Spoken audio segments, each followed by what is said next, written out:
आप सुन रहे हैं आज तक रेडियो।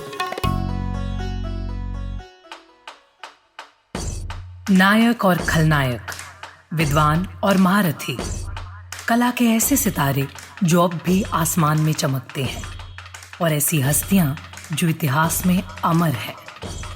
उजले व्यक्तित्व के धनी भी और स्याह पहलुओं के लोग भी। ये वो लोग जो मशहूर हैं। ये है नामी गिरामी।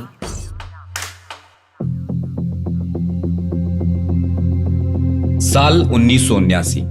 शाम के 6 बज रहे थे। एक किसान धोती कुर्ता पहने इटावा के ऊसराहार थाने पहुंचा। वो अपने बैल चोरी होने की रिपोर्ट लिखाना चाहता था। सिपाही ने कहा कि बाबा, रिपोर्ट तो लिख ली जाएगी मगर थोड़ा खर्चा पानी लगेगा। किसान ने अपनी गरीबी का हवाला दिया मगर बात नहीं बन पाई। बहुत मान मनौवल के बाद में 35 रुपए की रिश्वत पर रिपोर्ट लिख ली गई। तभी मुंशी ने किसान से पूछा, बाबा दस्तखत करोगे या अंगूठा लगाओगे? किसान ने इशारा करके बताया कि अंगूठा लगाएगा। मगर मुंशी ने जैसे ही उसकी ओर रोजनामचा बढ़ाया कि किसान ने कुर्ते की जेब से अचानक एक मुहर निकाली, रोजनामचा पर दे मारी और दस्तखत करके उसे मुंशी की तरफ बढ़ाते हुए बोला, यू ऑल आर सस्पेंडेड। घबराए मुंशी ने हड़बड़ाते हुए जैसे ही रोजनामचे की ओर देखा तो उस पर लगी मुहर में लिखा था, चौधरी चरण सिंह, प्रधानमंत्री, भारत सरकार। नमस्कार, मेरा नाम है अमन गुप्ता और आप सुन रहे हैं आज तक रेडियो का बेहद खास प्रोग्राम नामी गिरामी, जिसमें आज हम बात कर रहे हैं भारत के 5वें प्रधानमंत्री चौधरी चरण सिंह की। चौधरी चरण सिंह राजनीति का वो खिलाड़ी जिसकी चाल को परख पाने में सियासत के बड़े बड़े सूरमा गच्चा खा जाते थे, जिसके तेवर में उसकी स्पष्टता पराजित होती नहीं दिखती थी, जिसके नेतृत्व करने की कला ने कई तजुर्बेकार नेताओं को उनकी पदवी से उतार फेंका, जो गांधी का अनुयायी था तो पटेल की नीतियों को मानने वाला विद्यार्थी भी था। अगर उसमें सत्ता के शीर्ष पर बैठने की चाह थी तो सादेपन में जीवन गुजार देने का लोभ भी था। एक शख्स जिसे अक्सर राजनीति के गलियारों में राजनेता और किसान नेता के खांचे में बांटकर देखा जाता रहा, जिसकी जिद ने उसे सियासत सिखाई और वही जिद शायद उसके पतन का कारण भी बनी। 1929 का साल था। कांग्रेस ने लाहौर में पूर्ण स्वराज का ऐलान कर दिया था। नेहरू सबसे प्रभावी नेता बनकर उभर रहे थे। गाजियाबाद में रह रहे चौधरी चरण सिंह को जब इस बात का पता चला तो उन्होंने भी जिले में कांग्रेस कमेटी गठन करने का फैसला किया। कमेटी गठित हुई मगर बवाल होना अभी बाकी था। ठीक 1 साल बाद 1930 में गांधी दांडी यात्रा पर निकले। उधर गाजियाबाद में रह रहे चरण सिंह के आसपास कोई समंदर तो था नहीं, तो वो पहुंच गए हिंडन नदी के किनारे नमक बनाने के लिए, और इसी क्रांति ने उन्हें 6 महीने के लिए सलाखों के पीछे भेज दिया। जब रिहाई हुई तो कांग्रेस और आजादी की लड़ाई में चरण सिंह ने खुद को झोंक दिया। नतीजन 1937 में चौधरी बागपत से विधानसभा के लिए चुन लिए गए, और यही वो दौर था जब किसानों पर लदे कर्ज को माफ करके चौधरी उनके महानायक बन गए। वरिष्ठ पत्रकार रामदत्त त्रिपाठी किसानों को लेकर चरण सिंह के समर्पण के बारे में बताते हैं। एक बहुत बड़ा काम ये हुआ था कि जो बटाईदार थे, यानी जो लीज पे उस तरह खेती करते थे, तो उनको उन्होंने एक तो हक दिलाए मालिकाना।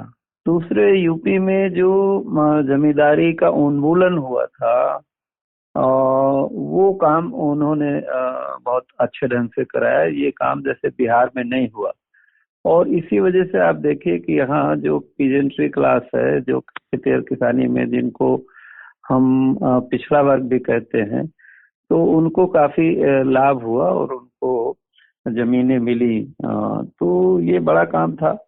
और जब हम लोग पढ़ते थे बचपन में तो ये हुआ था कि पटवारियों की हड़ताल हुई थी किसी मुद्दे पे, तो ये बताते हैं कि चरण सिंह ने बिल्कुल एक कलम से सबको बर्खास्त कर दिया था और फिर लेखपाल की नियुक्ति की थी। तो उनको एक कड़क प्रशासक भी कहा जाता था। कांग्रेस के साथ चरण सिंह के करीब 30 साल गुजरने को थे। उसी दौरान 1963 में उत्तर प्रदेश की मुख्यमंत्री बनी सुचेता कृपलानी। सुचेता के आते ही चौधरी को लगने लगा कि उन्हें कांग्रेस में खास तवज्जो नहीं दी जा रही, उनके पद को कमतर आंका जा रहा है। इधर अटल बिहारी वाजपेयी, राम मनोहर लोहिया, राजनारायण जैसे नेता कांग्रेस के भीतर पनप रहे मतभेद में अपना हित तलाशने में जुटे थे। वो ये बात अच्छी तरह से जानते थे कि अगर यूपी में कांग्रेस को तोड़ा जा सकता है तो चरण सिंह ही इसके मुख्य कर्ता धर्ता हो सकते हैं। और इसके बाद शुरू हुई चरण सिंह को कांग्रेसी से गैर कांग्रेसी बनाने की कवायद। सबसे पहले प्रदेश के कुछ नेता चरण सिंह से मिलने पहुंचे और कांग्रेस छोड़कर विपक्षी दलों के साथ आने का न्योता दिया। चरण सिंह ने कहा कि मुझे तुम लोगों पर भरोसा नहीं है, मुझे तुम्हारे केंद्रीय नेताओं से बात करनी है। यह बात लोहिया और अटल बिहारी वाजपेयी के पास जब पहुंची तो कुछ रोज बाद चौधरी चरण सिंह के फोन की घंटी बजी। दूसरी तरफ राम मनोहर लोहिया और अटल बिहारी वाजपेयी थे। लोहिया बोले, चौधरी साहब आप हिम्मत करके कांग्रेस छोड़ दीजिए, आपके तजुर्बे की कांग्रेस में कद्र नहीं हो रही है, आप हमारे साथ आ जाइए। कल सुबह ही आपसे मिलने राजनारायण, नाना देशमुख, सुंदर भंडारी आ रहे हैं। हम भरोसा दिलाते हैं आप ही उत्तर प्रदेश के नए मुख्यमंत्री होंगे। और वो तारीख थी 1 अप्रैल 1967 की, जब चौधरी चरण सिंह ने कांग्रेस से इस्तीफा दिया तो फूट फूट कर रोए।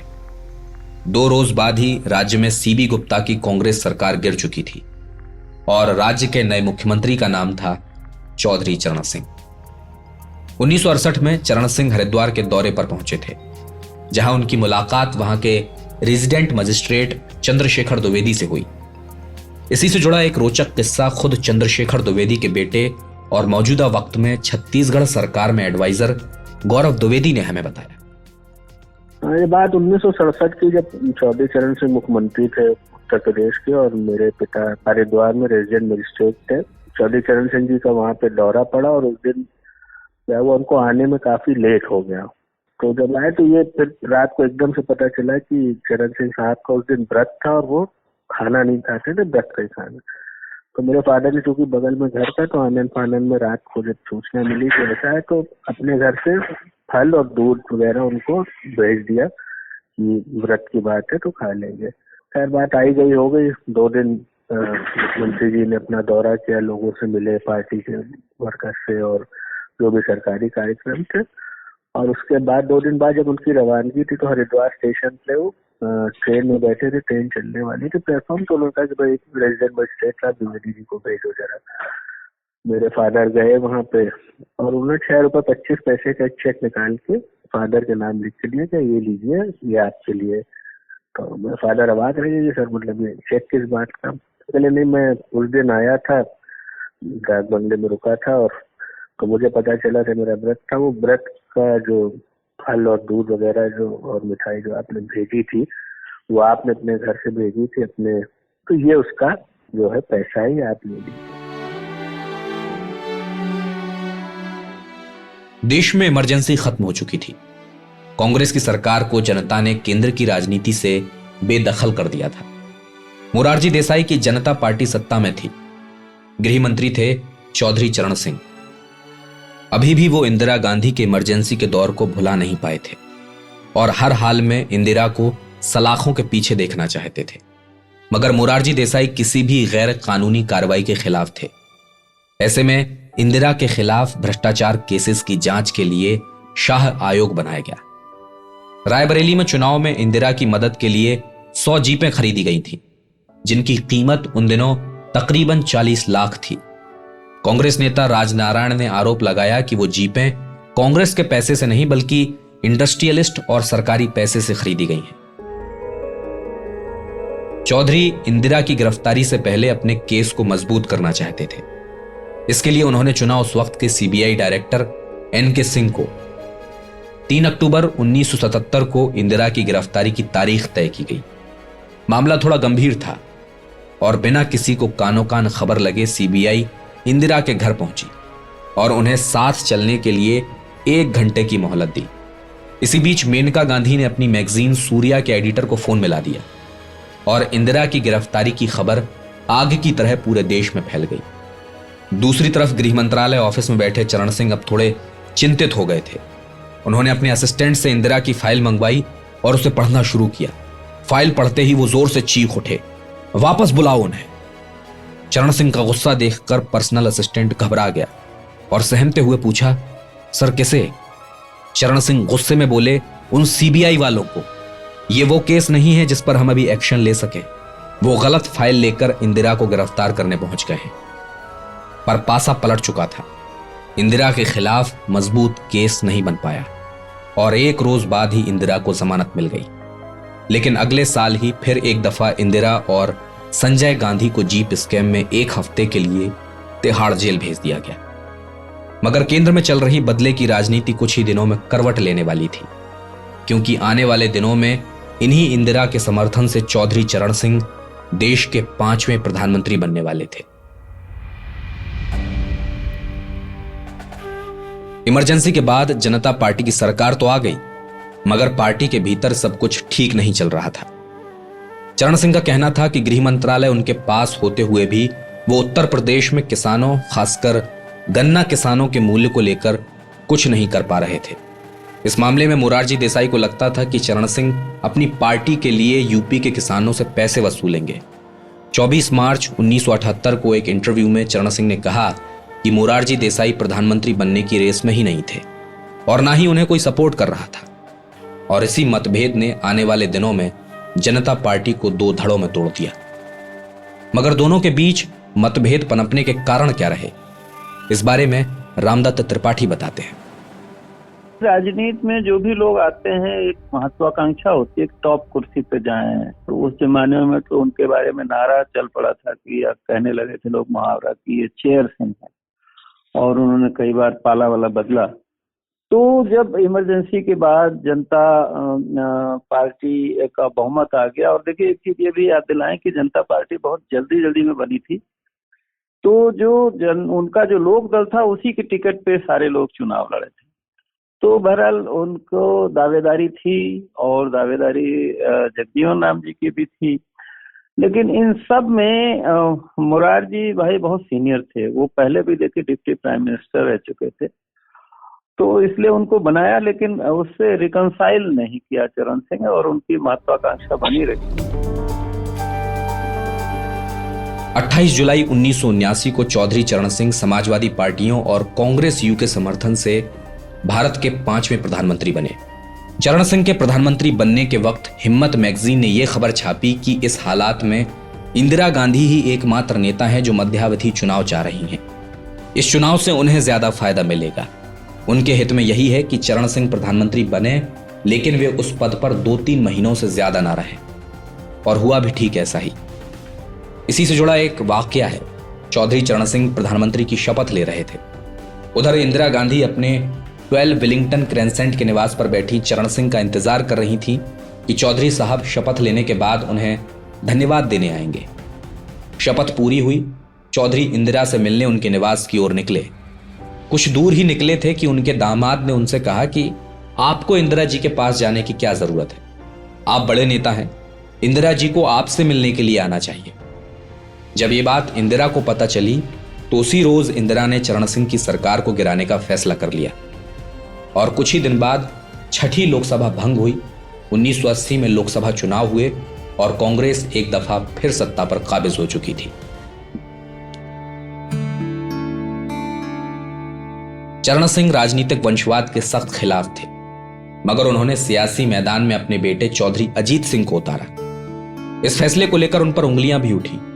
कहा गया कि चौधरी चरण सिंह अब अपनी जुबान के पक्के नहीं रहे। जिस वंशवाद के वो खिलाफ थे, उन्होंने उसी वंशवाद को अपने जीवन से जोड़ लिया। चौधरी साहब के राजनीतिक जीवन के बारे में बहुत कुछ लिखा पढ़ा गया है, मगर उनके अंतिम कुछ साल किस तरह गुजरे जब उन्होंने लगभग खुद को राजनीति से किनारे कर लिया था, इसके बारे में ना के बराबर बात की जाती है। तो उनके अंतिम दिन कैसे थे, इस बारे में जेपी आंदोलन से जुड़े रहे और पूर्व प्रशासनिक अधिकारी प्रभात रॉय बताते हैं।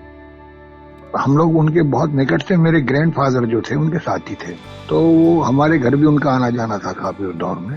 लेकिन 80 के बाद जब उनका 34 सीट रहेगी तो उनका पॉलिटिकल इंपॉर्टेंस उस हिसाब से कम हो गया, क्योंकि सबने कहा कि ये तो इन्हीं का ब्लेंडर है। इंदिरा गांधी को उन्होंने गिरफ्तार किया। समझिए 1984 का जो चुनाव है वो राजनारायण ने चौधरी चरण सिंह के खिलाफ लड़ा। तो इस तरह से अपना जो सबसे बड़ा हनुमान था वो ही छोड़ गया उन्हें। तो he was the most isolated person after 80 के बाद का जो उनका इतिहास है वो एक डिक्लाइन का इतिहास है। इसका असर ये हुआ कि उनको बहुत टेंशन में रहने लगे। वो वैसे बड़े पवित्र आदमी थे। तो ये कहानी है चौधरी चरण सिंह की। और उसके बाद उनको फालिज पड़ गया, फालिज का अटैक हुआ उनके ऊपर और वो अपंग हो गए। एक नेता जिसे इस बात का मोह नहीं था कि लोग उसके सादे व्यक्तित्व के बारे में क्या सोचते हैं, जो अपनी आर्थिक नीतियों को अपनी धरोहर मानता था, जिसके भाषणों में कृषक समाज की चिंताएं सुनाई पड़ती थी, जिसे इस बात का इल्म था कि देश की तरक्की की पटकथा गांव के बगैर लिखना असंभव है, जिसे लोग राजनेता नहीं बल्कि भारतीय राजनीति का चौधरी कहते, जिसने अपनी किताबों के जरिए भारत की बड़ी बड़ी समस्याओं के हल दिए। जमींदारी उन्मूलन, भारत की गरीबी और उसका समाधान, किसानों की भूसंपत्ति, ये ऐसी किताबें हैं जो उनकी दूरदृष्टि सोच को जाहिर करती हैं। और ऐसे जनमानस के नेता चौधरी चरण सिंह 29 मई 1987 को इस दुनिया को छोड़कर चले गए। आज तक हमारा यही फैसला है कि हम बम नहीं बनाना चाहते, बम बनाने की दौड़ में हम नहीं पड़ना चाहते। लेकिन अगर पाकिस्तान अपने इस इरादे पर कायम रहा और बम इकट्ठे करने की कोशिश करता रहा, तो मुझको, मेरे साथियों, इस सारे प्रश्न पर शायद पुनः विचार करना होगा। आप लोग मेरे साथ मिलकर 3 बार जय हिंद बोलने की कृपा करें। जय हिंद, जय हिंद, जय हिंद। आज उनके बेटे अजीत सिंह और पौत्र जयंत सिंह उनकी राजनीतिक विरासत को आगे बढ़ा रहे हैं। तो आज का नामी गिरामी का सफर यहीं खत्म होता है। आपको यह एपिसोड कैसा लगा हमें जरूर बताइए radio@aajtak.com पर। इस प्रोग्राम को प्रोड्यूस किया है हमारे साथी सूरज कुमार ने और साउंड मिक्सिंग की है अमृत रेगी ने। अब मुझे यानी अमन गुप्ता को इजाजत दीजिए और सुनते रहिए आज तक रेडियो। भाषा के ग्रामर से मिले कब, क्यों, कैसे, कहां, किसने, ये ऐसे शब्द हैं जो सेंटेंस में जुड़ जाएं तो उसे सवाल बना देते हैं। और सवालों के बारे में आइंस्टीन ने कहा था, the important thing my friend is not to stop questioning. मैं हूं नितिन ठाकुर और लेकर आया हूं एक ऐसा पॉडकास्ट जिसमें हम हर टॉपिक का रेशा रेशा खुलने तक सवाल पूछने से थकते नहीं। यहाँ हम बात करते हैं समंदर में दफन इतिहास से लेकर आसमान में उड़ते साइंस तक की। तो हर गुरुवार मेरी दुकान पर मिलेगा 4 किताबों के बराबर ज्ञान। आज तक रेडियो पर पढ़ाकू नितिन में। हमारी वेबसाइट के अलावा एप्पल पॉडकास्ट, गूगल पॉडकास्ट और स्पॉटिफाई पर भी।